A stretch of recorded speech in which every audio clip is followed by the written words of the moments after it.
What's going on, guys? So, I wanted to talk about something that I've delved pretty deep into over the last 6 to 8 months or so, and that's SEO. So, your search engine optimization, which is a huge play factor when it comes to branding your business virtually, right? So, through the internet, your Google My Business, having people Google you and looking you up, through social media, connecting with other professional services that would have ties with your business, right? Nowadays, it's not just word of mouth. Word of mouth is great, but it's not the only way. A lot of it dwells from the internet. So making sure that parts of your website are up to date and that you're using keywords and you're using AdWords and you're using, proper images and you're filling out the descriptions properly to best suit your business to reach the most amount of your audience through searches and through Google pushing out your content based on the related searches. Now, let me start out by saying I'm not a professional. I don't do this for a living. I don't do anything IT related. This is just stuff that I've learned over time from multiple professional services and organizations.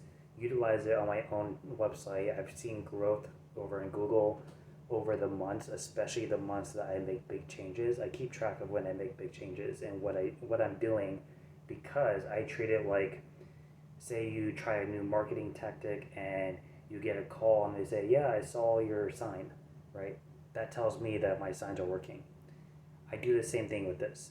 So every time I make a big change in my website, I mark it down when I do it, what I changed, and if I start to notice more people are finding me through Google or searches or whatever, I'm going to assume that it's coming from these changes, especially if there's like peaks and spikes in audiences and stuff. And you can look at your website analytics as well and determine how many people are viewing your page, how many people are actually clicking through, reading everything, what subjects they're focusing on, how many of them are actually inquiring, so forth. So the thing I wanted to talk about today is your keyword seed list. A seed, like a plant a seed list, is a collection of keywords that apply to you.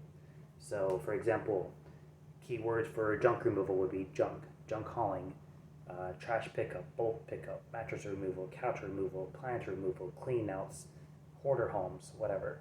Right? These are all words that apply to our industry. So, with this collection, there's three categories. First one is business and industry, and that's going to describe services that you offer. So for us, we're offering, demolition. We're offering furniture pickup, clean outs, anything junk removal related. The second category is your target audience. Who will your service be for? What problem are you solving, and where is your audience going to be online? And what it means by that is, are you trying to reach realtors? Are you trying to reach senior communities, professional organizers, other professional services? Is a lot of your audience going to be on Facebook or Nextdoor app or something?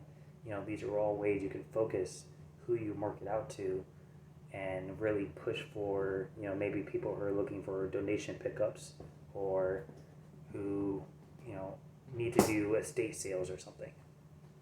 And then the third one is competitor. A lot of people will say, don't worry about your competitors, focus in your own lane, worry about your own stuff. Others will say, know everything about your competitors so you know how to match or beat them. I don't dwell on them in the sense of, oh, they're doing really good, I'm not. I don't dwell on that part. I look at, they're doing really well, what are they doing to be that well, right? So you have to have a more positive mindset. But for the competitors, you want to look at their websites, right? Keep in mind, these are all professionally done. You're not going to find a large company that doesn't have a non-professionally done website. It would be stupid of them not to do that. So look at these websites. Their SEO is going to be on point. Their AdWords are going to be on point. It's going to be clean. It's going to be organized. It's going to be smart. Everything about their website is going to be what you should strive for because they're paying tens of thousands of dollars to create this website. I know someone, they don't work in junk removal. They have a nutrition page and they do coaching and stuff. They paid $37,000 for their website. But guess what? they pull in 10 times that amount a year easily. Like, and their website tracks a lot of business, a lot of people inquire through it, their analytics are through the roof. Now, like, and these things can get expensive. The more versatile, the more stuff your website does, the more expensive it is. Obviously, we don't do a whole lot, so you don't have to be that big unless you're like a big guy. But look through their website and choose the ones that are like close to the top of the results when you Google junk removal. Not necessarily the paid ones, though. Do look at those as well because those are going to be your big guys. Look at the ones underneath it because when you do a search engine result, your paid ones are going to be first. Right? The next ones down are going to be the ones that are most relevant to that search.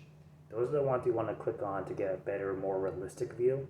Obviously, your big guys for everything I just said, but look at the ones underneath it because those are the ones that are ranking high without having to pay. So look at what they're doing, what they're not doing.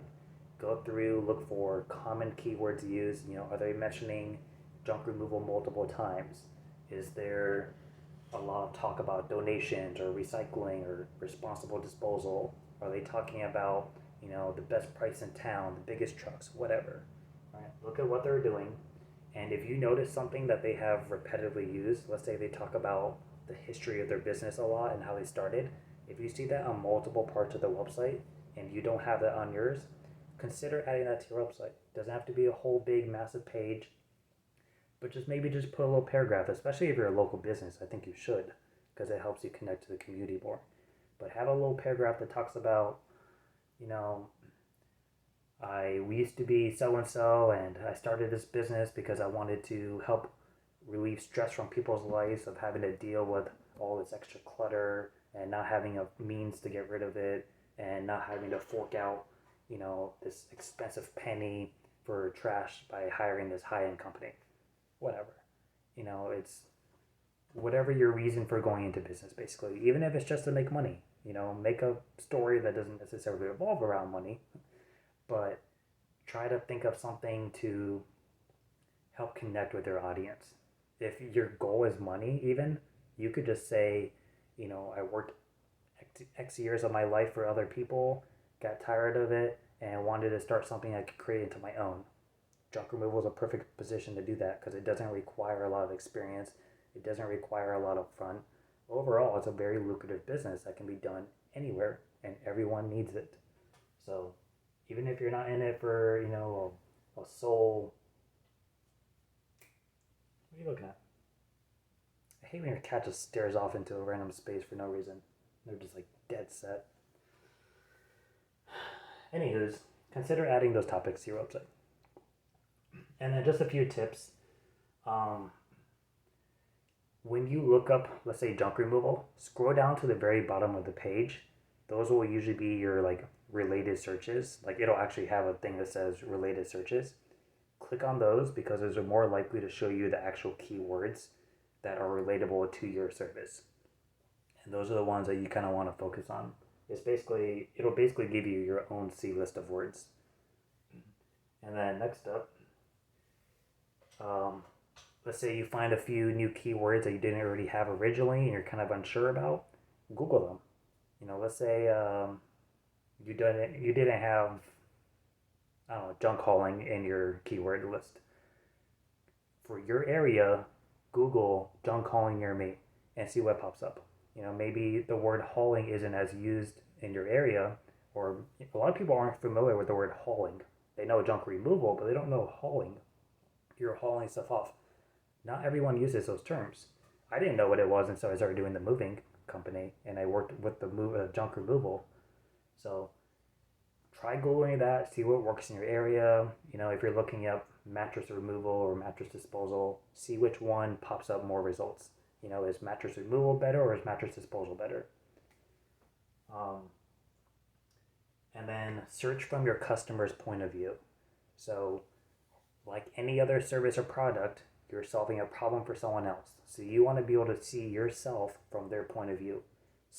Imagine you need junk removal and you're Googling what you think you would need if you weren't familiar with the business. Google things that you think customers are going to be typing in so that you can better your results because of it. A quick little tip just to help with keywords. is think of hashtags, right? You have an Instagram page. Let's say you do health and fitness, right? You're a personal trainer.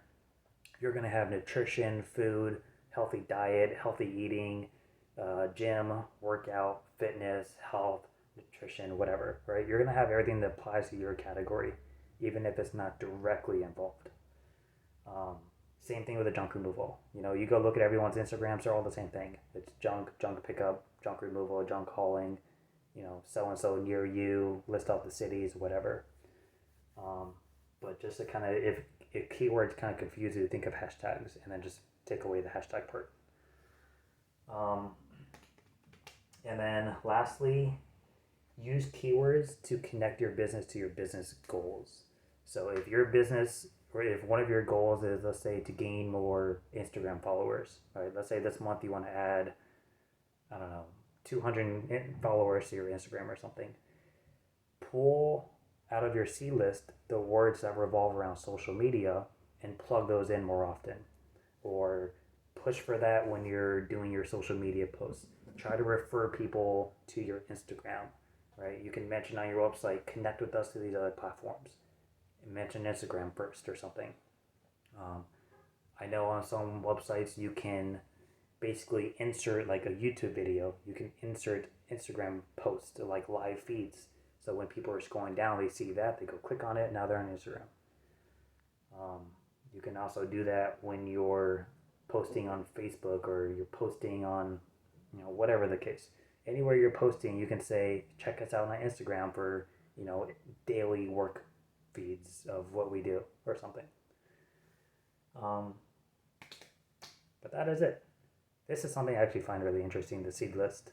It's literally just everything that applies to your business and keywords in 3 different categories, so you know how to kind of separate them out.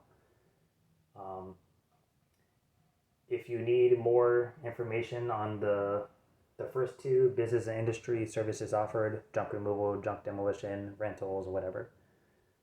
Target audience, if you're targeting realtors, professional organizers, seniors, veterans, 55 plus communities, maybe small businesses, commercial office spaces, you're pushing for these larger jobs. When you do your keywords, add in real estate, add in realty, add in estate sales, liquidations, move in and move outs, or evictions. Those are words that actually apply to us and will help draw people who are looking for realtors who may end up meeting us because of it, or even realtors may see it when they're going on their feeds. You'll start popping up, and that's a service that's needed, so they may be more likely to contact you. So hopefully this helps. I'm going to make a few more of these revolving around all this stuff because I do enough research that it's just stuck in my head all the time. And, I'm not pulling in as much traction on my website than I would if I were to pay someone a few $1,000s to do my website for me. But I feel like I see my spikes when I do my research and apply it. So I'm sharing this for the benefit of the doubt. So hopefully this helps any of you.